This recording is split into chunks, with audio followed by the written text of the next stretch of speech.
Yeah. Okay. Vegan wine.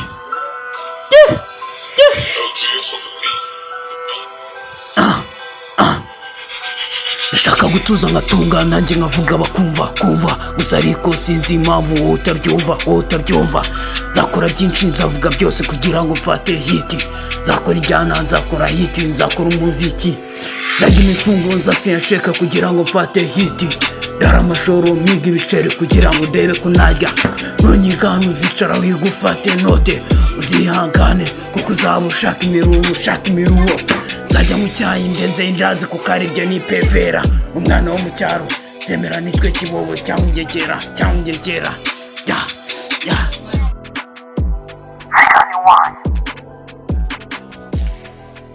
Crack music. Yeah. Vegan wine.